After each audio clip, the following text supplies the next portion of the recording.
While people are still arriving, I would like to take this opportunity to introduce the Every Learner Everywhere Expert Network powered by ISTE.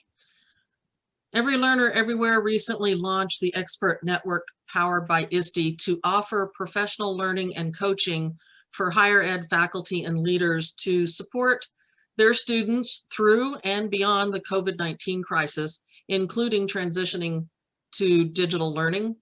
We encourage you to visit the Expert Network website, as we're going to post the link in the chat so that you can go out there for more information and to schedule a coaching session.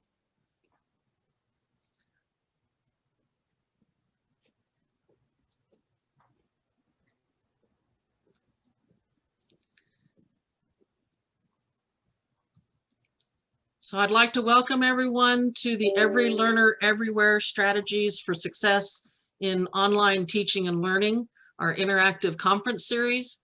It's a pleasure to have all of you here with us today. My name is Norma Hollaback, and I'm the manager for network programs and services with Every Learner Everywhere. Before I introduce our speaker, I'd like to take just a few minutes to tell you about Every Learner Everywhere and the mission of our network. Every Learner Everywhere is a collaboration of 12 higher education organizations with expertise in evaluating, implementing, scaling, and measuring the efficacy of digital learning and its integration into pedagogical practices.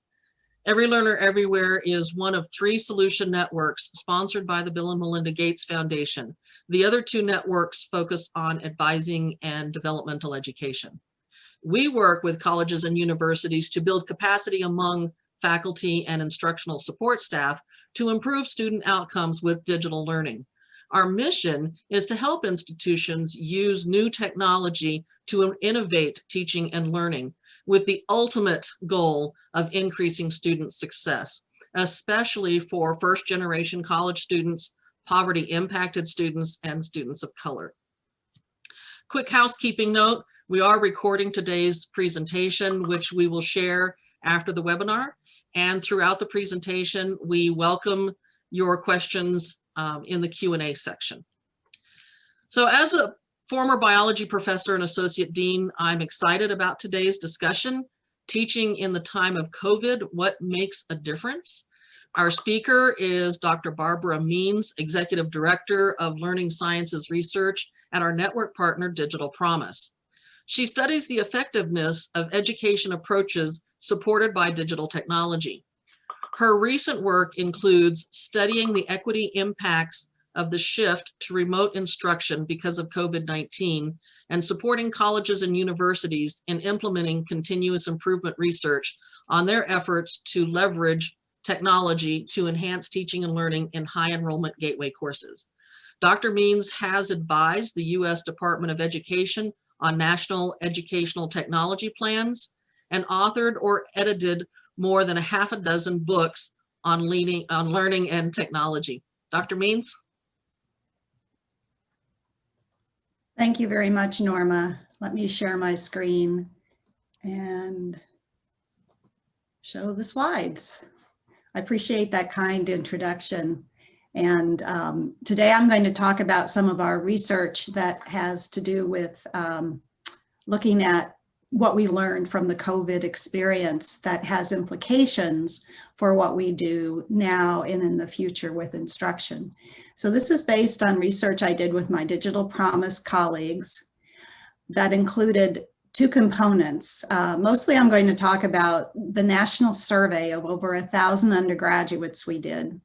And these were undergraduates who were taking college courses in 2020 that began with in-class meetings and then had to transition to entirely remote instruction.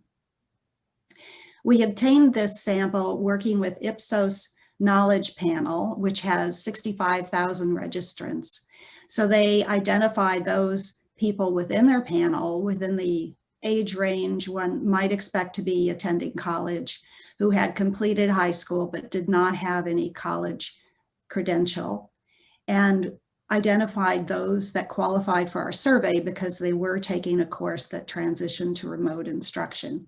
We gave the survey last May, And we got respondents about 30% from 2-year institutions and 70% from 4-year institutions. And one of the important things to realize about this sample is that because it's a nationally representative sample based on a statistically valid panel, we can make inferences about estimates for the national population of students who were in courses that shifted online. So it's different from looking at just one particular institution. So one of the things I'm sure will come as no surprise to you that came out of the survey is that if you ask students how satisfied they were with their course that they were taking before COVID hit, that is before it went entirely online, and then after, what we saw was a precipitous drop. So if you add the very satisfied in dark green and somewhat satisfied in greenish, we had... I don't think people are seeing the slides. Oh, they're not being shared? Ah, just a sec. Thank you for that. I am sharing screen. Is it showing now? No, we're just seeing you. We're just seeing your lovely face. Ah, well, in that case, I think you better play them because it's not doing the screen share. Can you share them, Joyce? I'll grab them and share them. I'm on slide 3. It's always good to have a backup plan. It's one of the things we know about teaching with technology.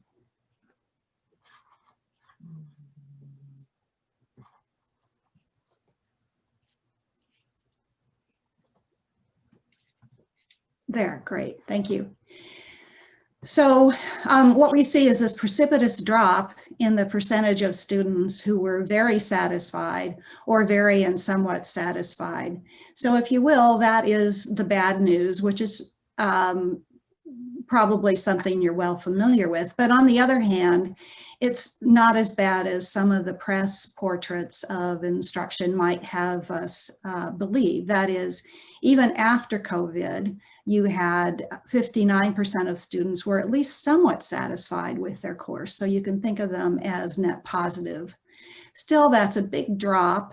And the proportion of students who were very dissatisfied, that 13% after COVID, certainly went up. I'm going to spend the rest of this talk digging into reasons for student dissatisfaction with their remote learning experiences last spring and addressing some aspects of our research that have implications for how you can decrease the consequences of remote learning, that is the negative consequences of it. The next slide, please. So the first thing, of course, we think about is people that had difficulty connecting, internet connectivity issues or problems with hardware and software. And that could include not having access to a computer at all, because we know that in low-income houses, sometimes a mobile phone is the only way they can access the internet. So what you see here are the proportion of students who said they had internet connectivity on the left and hardware or software issues on the right. In both cases, they were asked how often they experienced those that were serious enough to interfere with their ability to attend or participate in the course. And what you see on the left is about 1 out of 6 students had internet connectivity issues, either often or very often, which is a serious problem. And on the right, it was somewhat less often that they felt limited by hardware or software issues. So that was more like 8% or 1 out of 12. But of course, when this did occur, it was serious for students. The next slide, please. With this is a quote from one of the students. "With the unstable internet that I have, I go in with more anxiety than I would normally if I were in person, because I don't know whether my internet is going to go out or I'll have to contact someone to get the test reset and then see if they're going to let me retake my test." And this is typical of what we heard, that these problems were sometimes intermittent. It was sometimes a matter of students having to share the bandwidth that was available in their home with other people in their home. Sometimes simply they were someplace that didn't have internet, and so they'd have to go somewhere else. And the next slide, please. So what we see is that we heard about these difficulties with internet access, and we also heard about difficulties finding a quiet place to work and competing responsibilities. But if you want to guess, you can imagine what the most frequent challenge that students posted was, and you can see that on the next slide. And it was difficulty staying motivated to do well in the course. From the instructor standpoint, that would be engagement. From the students, they expressed it as difficulty staying motivated. And you can see how serious this was, because 79% of students said it was either a minor or a major problem, and 42% cited this as a major problem. And you can see that's more than double the next most common problem that they cited, which was finding a quiet place where you could do your course online. The next slide, please. So what this really tells us is that motivation and engagement is essential to learning. Now, this isn't new. This slide comes from the National Academies of Sciences, Engineering, and Medicine, where I worked on the committee that produced the volume, How People Learn Too. And one of the things that's really emphasized in that volume is how intrinsic motivation and engagement with learning are something that develop and change over time. They're strongly influenced by culture and the social setting. It's something that happens over a lifetime, and sense of belonging and purpose in the learning environment are really key.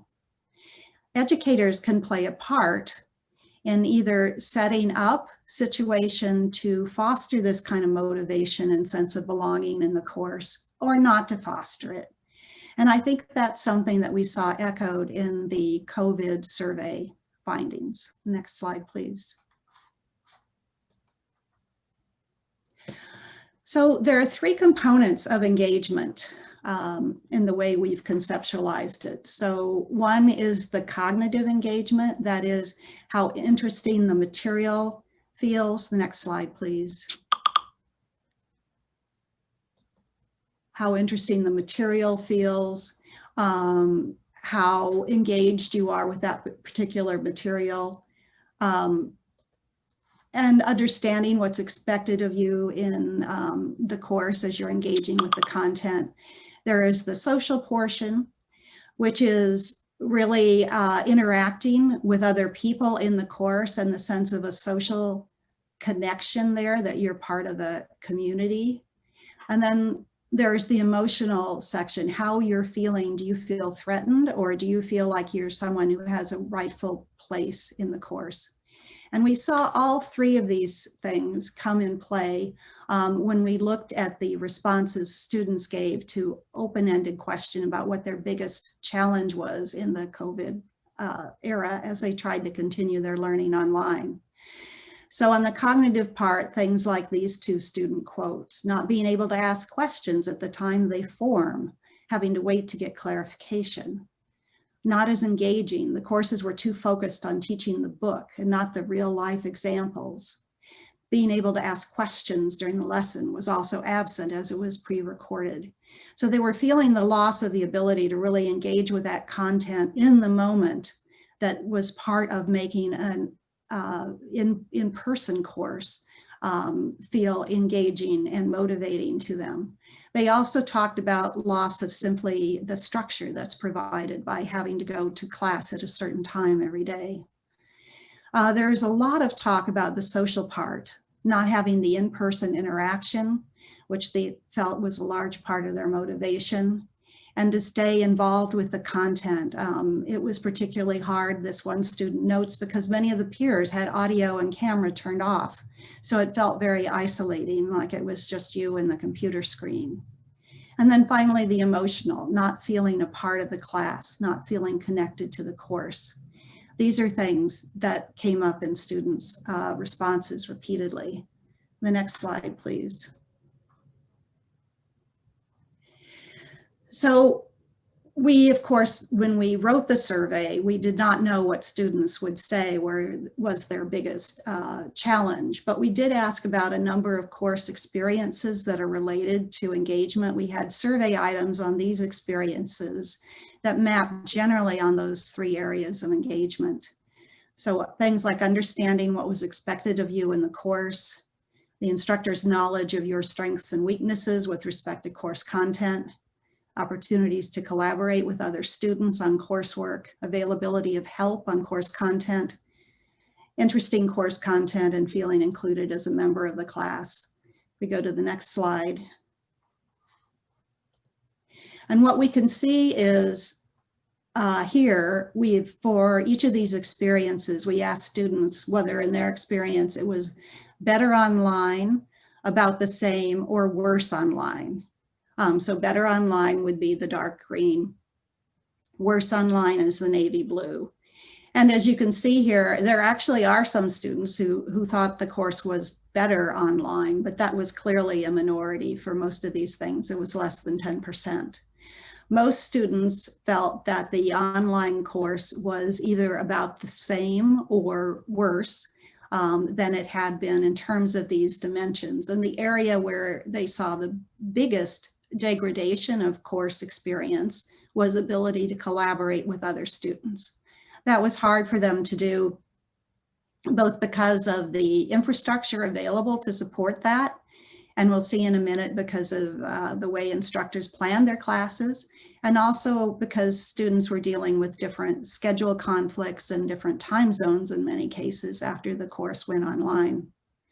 The second most commonly cited experience that was worse was keeping course content interesting. So for the majority of students, the course content was not as interesting online. And you also see that around half of the students were less likely to feel a member of the class than they had when the course was including face-to-face sessions. The next slide, please. Now, the point I want to make with this slide is when we ask students about whether they had a challenge with motivation, we could relate that to these different specific course experiences. And one of the things we see is that the quality of these course experiences, which are things that we will argue instructors can influence and the design of the course can influence, the quality of those experiences is related to maintaining motivation even when the course goes remote. So what you see here is that the navy blue bars represent those who felt their motivation was worse online. I'm sorry. What you see here is all of the bars represent the percent who said motivation was a problem. So longer bar, more people think motivation's a problem. And then the 2 color codes have to do with whether the particular aspect of the course was better or worse online. So starting at the top, if clear course expectations were the same or better in the student's view, about 67% of those students had difficulties with motivation when the course went online. But if they said that clear course expectations were worse online, that is, if they were unsure what they were supposed to do when the course went online, about 87% of them had motivation difficulties. So these are responses to different items on the survey, but what it is showing is that when the different aspects of course quality are well maintained, students are less likely to report motivation issues. And one of the places where we see the biggest differences is that second one, availability of help with course content. So that continuing to have some place you could go for help was really important in helping to maintain students' motivation after the course went remote. Next slide, please. We also asked about a number of instructional practices These were things that were taken from the literature on teaching online that are recommended practices. I've tried to put them in the same 3 buckets that we've used to talk about the course experience. So in terms of fostering cognitive engagement, live sessions in which students can ask questions and participate in discussions, breaking up class activities into shorter pieces than in an in-person course. We know that it is much harder when you are by yourself and viewing video online to keep working in a session. And so it's recommended that the course content be divided into shorter pieces. Use of frequent quizzes or other assessments, and assignments that have students express what they have learned and what they still need to learn. That is, those reflection assignments. Social part of course can be supported with breakout groups during a live class or assignments to work on group projects separately from the course meeting.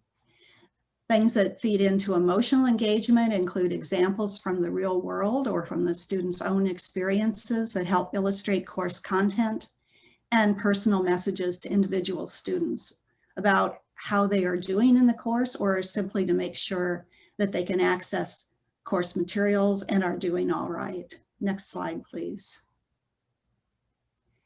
So I'll illustrate a few of these. We have the next slide.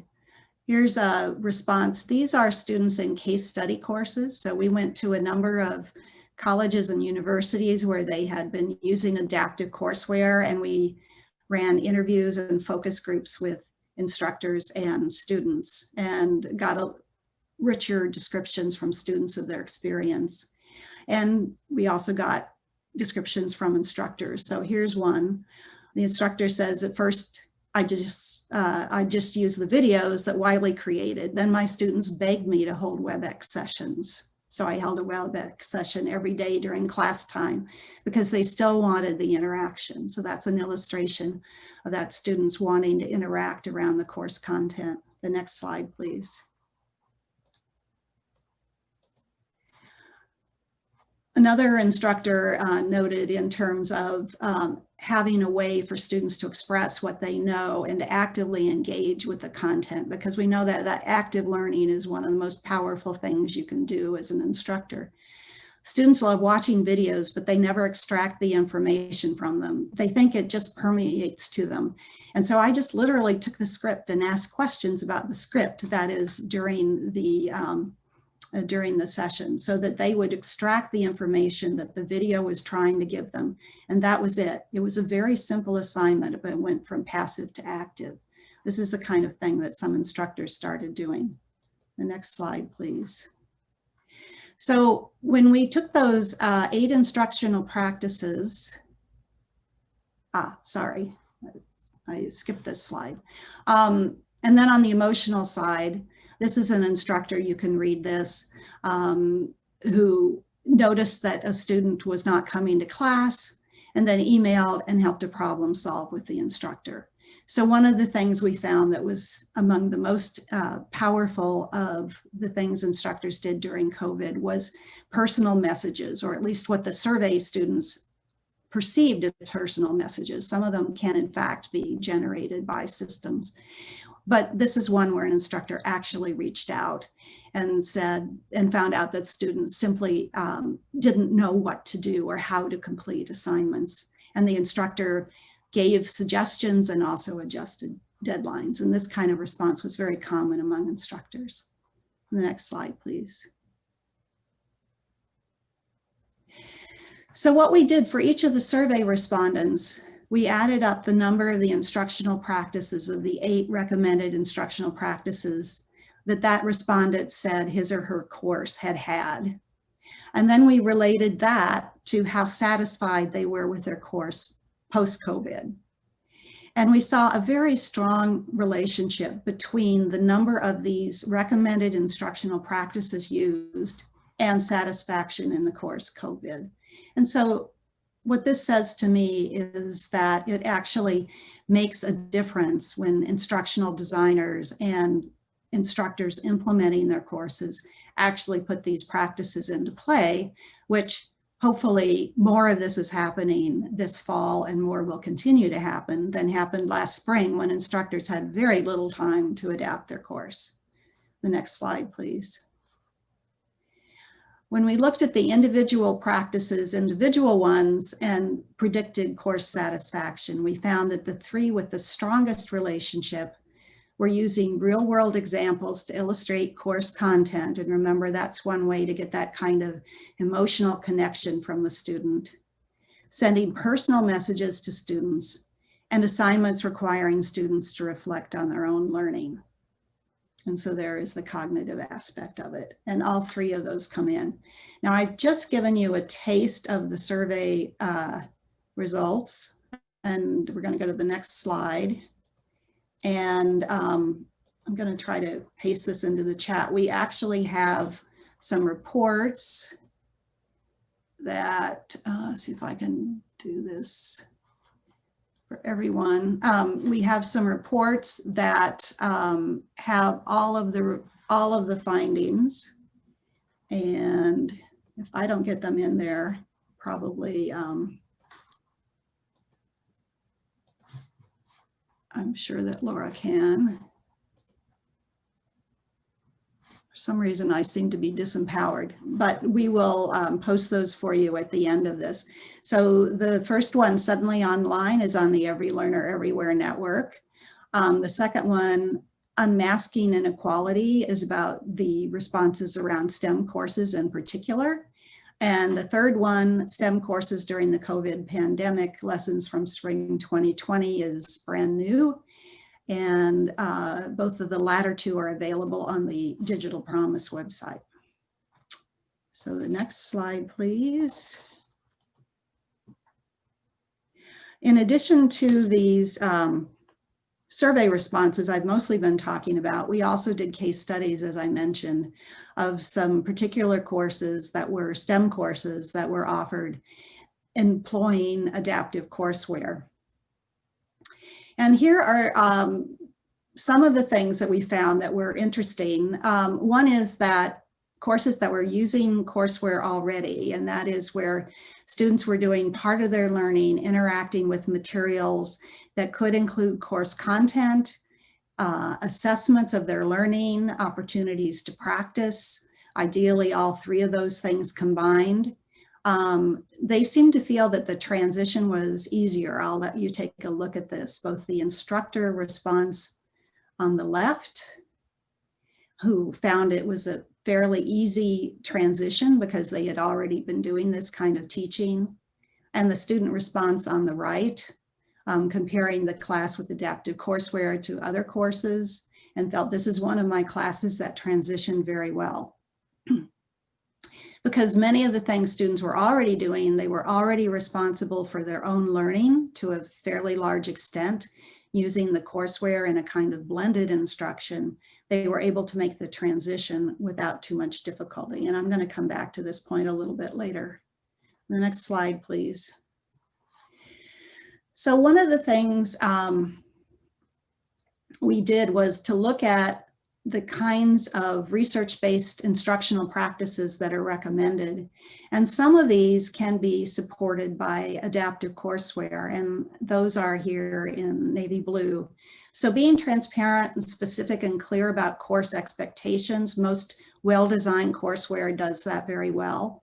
They use, by definition, formative assessment data to shape instruction. Students are assessed, and what they do next depends on those assessment results. So students can take different paths through the material depending on what they already know and how quickly they are acquiring material. Having varied and personalized instructional resources and activities is something that is built into good courseware, as is spaced and interleaved practice, where you don't just ask a question once and then move on, but it actually reappears, and testing for retention as well as understanding the first time. Timely and targeted feedback is something that adaptive courseware does very well. Students can get immediate feedback as they're working through practice exercises and quizzes. And then scaffolding learning strategies, that is having organization and supports for students to learn how to time their own work on a regular schedule and how to check their comprehension. That's something that's built into good adaptive courseware. And then the next slide.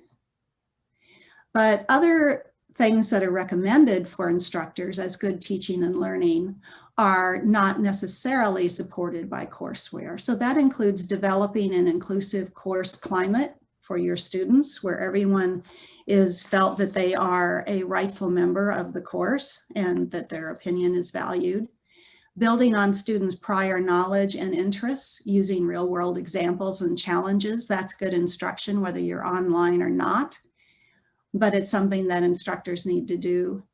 Promotive active learning, that deeper processing of course material, fostering student collaboration around course content, and using interactive simulations to develop mental models. Now, some courseware incorporates all of these things, but it doesn't necessarily come with the courseware. In the next slide. So one of the things we did here was we looked at different practices and we compared the national sample that I was talking about earlier for STEM courses with the adaptive courseware total from our case studies.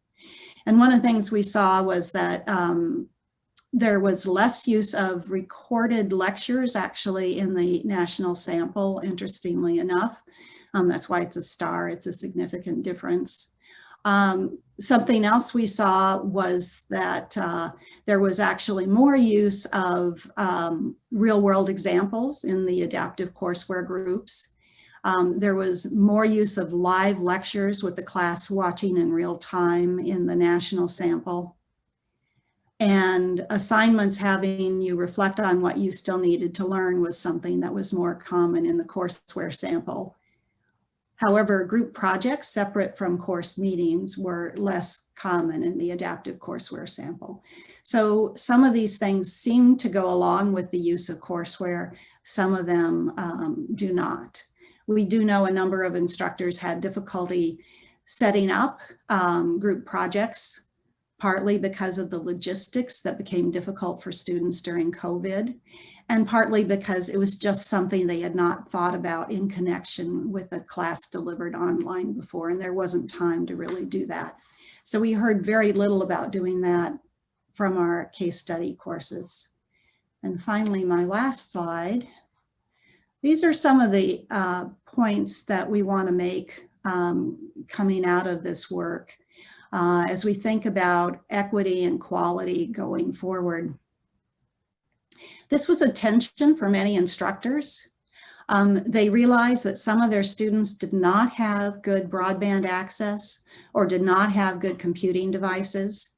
We know from the national survey that some students got help with obtaining these things from their colleges, but it was a relatively small percentage.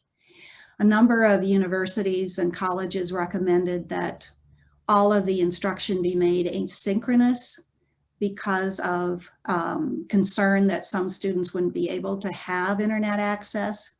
But the problem with that was the impact on motivation, because students without any kind of synchronous sessions found it much harder to keep up with their work and to feel connected to the course. So it really is a trade-off. And we ended up with the notion that the best approach is probably what I call the belt and suspenders approach. That is, you need to have asynchronous options for students with internet access difficulties, but it's still very important for motivation to have synchronous instruction and synchronous access to someone who can work with students around course content. So this could be sections with section leaders, it could be supplemental instruction or tutoring. Ideally, it includes the course instructor who's a role model for students. Checking in with students to make sure they have access and are coping is very important when something like this happens suddenly. I think it will be less of an issue because it's less of a surprise right now. There's a little more planning around it, but still, we can't expect that we're through the tunnel yet. And there are always more interruptions that are possible in the future. It can happen due to hurricanes or other natural disasters, not just epidemics. I talked about having both synchronous sessions and asynchronous sessions for student engagement. part of the synchronous session is really having a way to be a person for your students, to inject some of your personal feelings, to inject humor, to be what they call instructor presence is very important, because we saw in the students' responses to survey items and also in focus groups that their sense of connection to the instructor and that the instructor cares is really a large part of their motivation for learning. What's hard is to find ways to be present for students who have to do much of their coursework at off times. That's where some of those personal messages can really come in, but also you can post materials that include a description of yourself, why you think a lesson is important, some things that are informal, get around some of the formality of course instruction is particularly important at a time when it has to be done at a distance and asynchronously for some students. And then finally, I didn't stress it today, but another theme we saw in our case study work is the need to reconsider course deadlines and the way student learning is being assessed. There was a lot of concern on the part of many instructors and on the part of a number of students too about cheating on examinations during COVID, and the use of lockdown browsers by a number of colleges is something that was fairly common. It was not without controversy.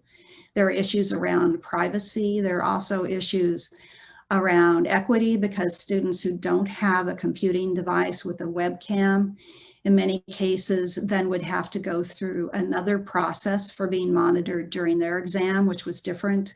Students also reported anxiety created by knowing they were being monitored during the exam. So there are ways in which that trying to enforce an academic integrity, if you will, during the examinations really worked against equity concerns.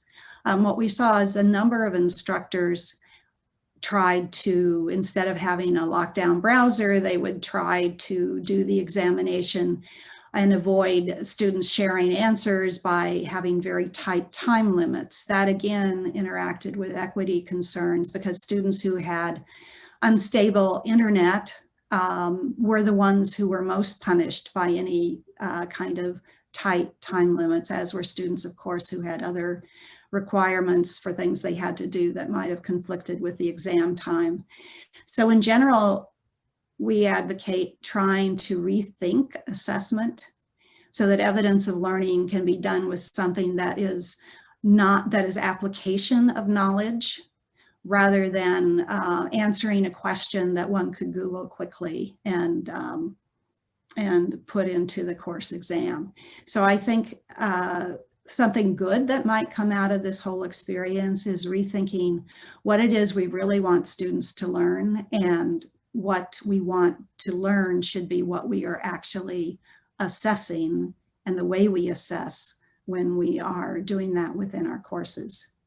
So I will end there, and we can go to the final slide. And I think I haven't been able to monitor the chat while I was talking, but it looks like there's some great comments and questions. So I will let Norma facilitate. So we do have some really wonderful questions in the Q&A section. The first one came early on when you were talking about the survey, and our attendee wants to know, just wondering, did the survey questions distinguish between synchronous and asynchronous online delivery modes? Yes, we had a survey item about whether there was synchronous instruction, and then we asked about other features. So we know whether synchronous instruction was included in the course, but we don't know if the course had both synchronous and asynchronous. We don't know which instructional practice was in the synchronous part and which was in the asynchronous part from the survey. It was just a matter of the way it was constructed. So I think my answer is yes and no. Hopefully it'll be a little clearer if you can read the full report. So, and added on to that, did the survey look at how instructors do student check-ins? Was there a specific practice, synchronous, one-on-one meetings, emails, surveys, etc., that was more preferred by students or most effective? We didn't get that from the survey itself. The survey itself, of course, is limited in the number of items you can ask and how complex the items can be. But we did look into that in some of our case study work, and that is why we did the case studies. I think students were most responsive when they got, or most appreciated, personalized answers, a text or phone call. Text is probably the preferred mode for most students, but email was fine as long as they had established that channel of interaction. Students also really appreciated timely responses. I will say that setting up expectations around when you are available to be texted, emailed, or even called, and a lot of instructors actually made themselves available by phone too. Setting up a time for that and setting up some kind of expectation about what the turnaround would be was appreciated by students. They sometimes expressed frustration that they didn't know whether they would get an answer in time. They didn't know how long it would take. And of course, from the instructor's standpoint, you have a lot of students and they can contact you about anything at any time. And you're still hoping to have a life somewhere in the 24 hours of a day. So it can be very hard for both of them if expectations aren't set up in advance. Okay.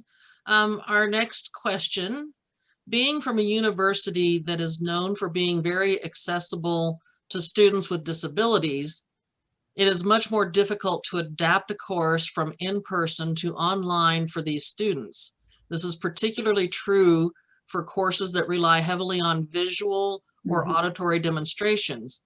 Make course materials accessible is rarely addressed by webinars and I've attended regarding online remote teaching. Can you comment on any resources or information regarding making online courses accessible? I think one of the places I would look is at CAST, C-A-S-T, which is the place that has really fostered universal design for learning. And there are a lot of accessibility resources on their website. So I would look there. I would also consider looking at some of the more professional courseware products are accessible. They can, in fact, not be used by most colleges and universities unless they are accessible.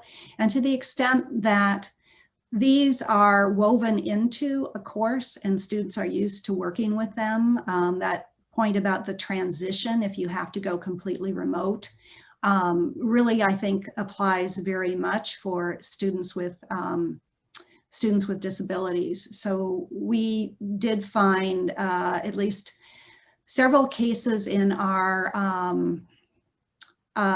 case study work where we had students who did have a disability, and with the adaptive courseware, they actually made the transition and felt good about it. It was one of the things they liked is that they were able to replay the recorded lecture, so they could replay it if they wanted to do that again. And there were a variety of ways in which they could ask questions and express what they knew and what they didn't know about the content. So it can be done. And I would look to those two places. That is there courseware in the subject area you teach, and then also going to some place like CAST. Okay, our next couple of questions I'm going to stack together because they kind of are interrelated. Do you recommend for students to turn on their video during synchronous class? And then if synchronous learning is not possible, what is the best way to increase motivation and the social element that you found? Yeah. Okay, I'll do the first question, which is easy or easier. I do recommend that students turn on their screen in a synchronous class, provided that bandwidth isn't an issue. Sometimes that is an issue. Also, sometimes it's an issue. They may have to work in places that they don't necessarily want the world to see. And if they don't have the capability on their computer to put in a phony background like I've done here, it can reveal things to the world that they shouldn't have to reveal. We had one student in a focus group who, because of the internet in her house, she got the best signal in the bathroom. And so she had to do her work in the bathroom. And in a situation like that, you would want either to be able to put up a background or just simply have your icon. So I think encouraging people who feel comfortable to be on the video is a good practice, but understanding there may be good reasons why that really doesn't work for some of your students. The second question is the one I think we're all really trying to work on, is how do you have that sense of belonging and sense of interaction when some things have to be asynchronous. And I do think it is partly a matter of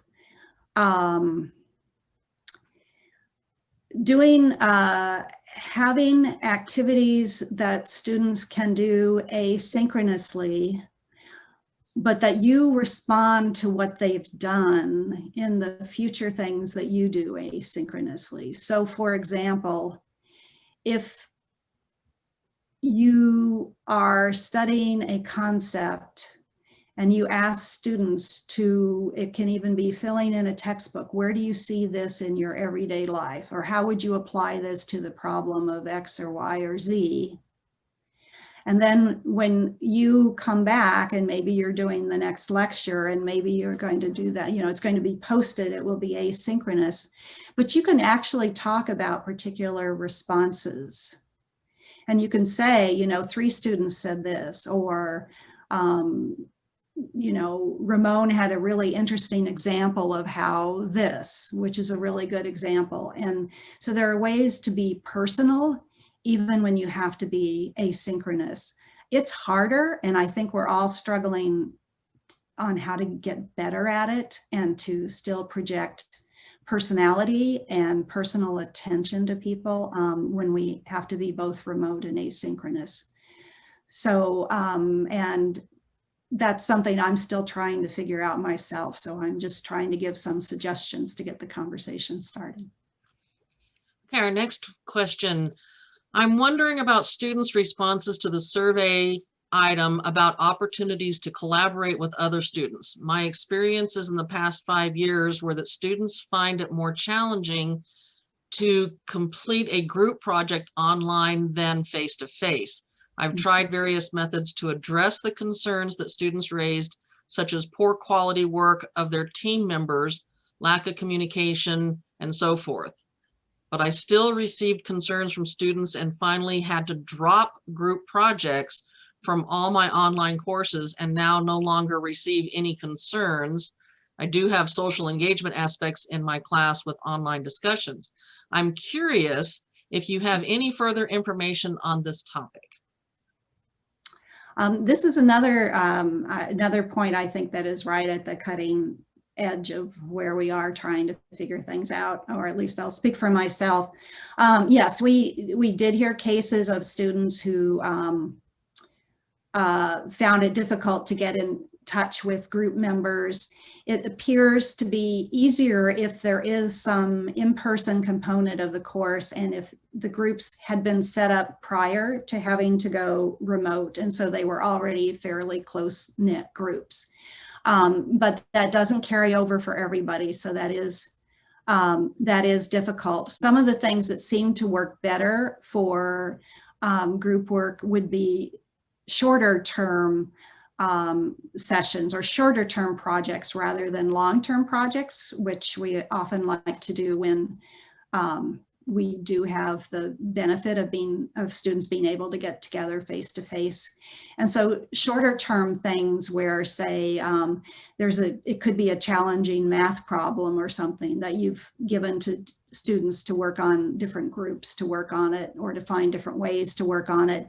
But it's something that's going to be done within the week as opposed to over many weeks, seems to be a way to get some of those benefits of group work without having quite the logistical challenges you do with the long-term projects. But again, I think this is an area for innovation and research and maybe the development of new tools, because it's likely something that's going to be important for the future, and there just aren't a lot of good models of good practice for it. And a lot of people have had the same experience you have of the long-term projects just not working very well.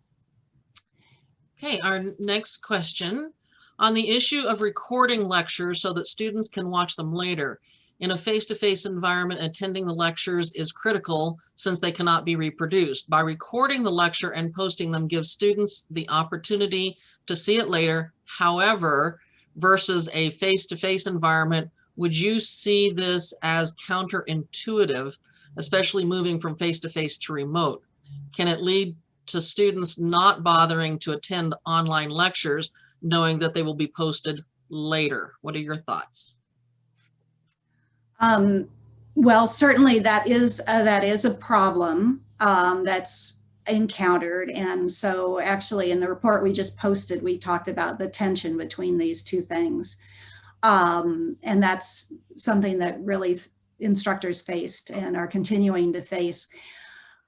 One of the things that a number of our case study instructors did was to post the lectures so they could be watched later, but they also had requirements, if you will, for, you could call it homework, but it was requirements for a kind of note-taking activity or kind of, I don't know that I would call it a quiz, but it was a structured note-taking or answering questions based on the lecture that would have to be turned in on a schedule. So where the student might not have to be there exactly at 10 a.m. on Tuesday to watch the lecture because it's posted online, even though that was the normal class time, the notes on the lecture still would be due Thursday at 9 a.m. or whatever. So that was a way of keeping students from getting too far behind. Generally, credit was given for these if they are in fact turned in. It wasn't an attempt to quiz the student, but it was an attempt to give them some structure to make it less likely that they would put everything off to the end and fall behind. And we know what consequences that has.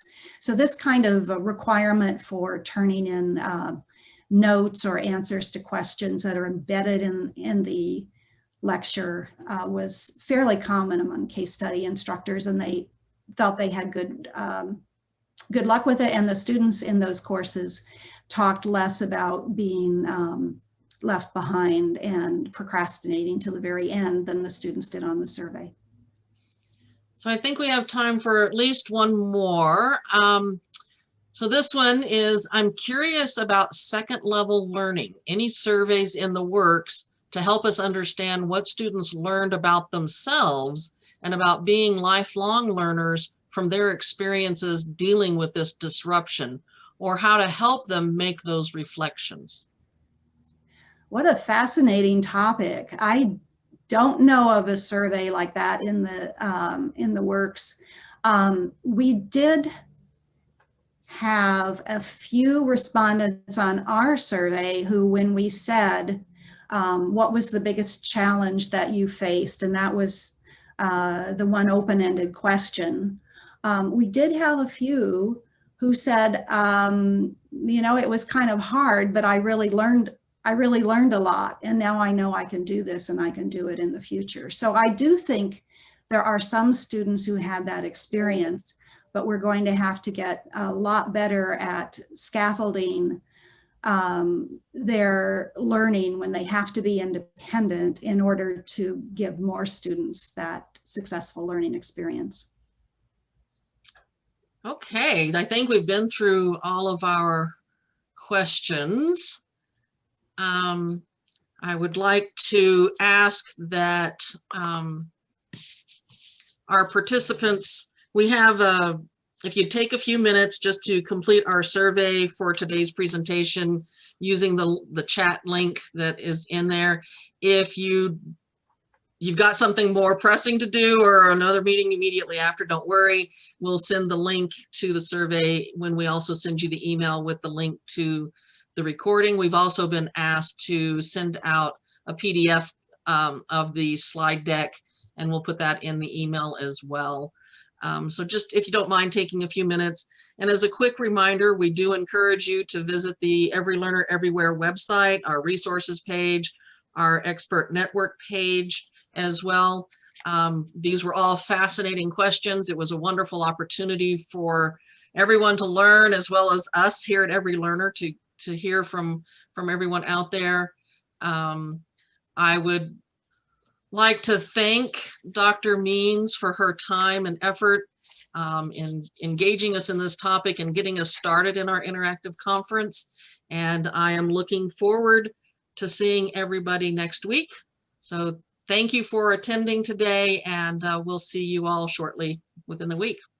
Thank you so much. Thank you. Bye-bye.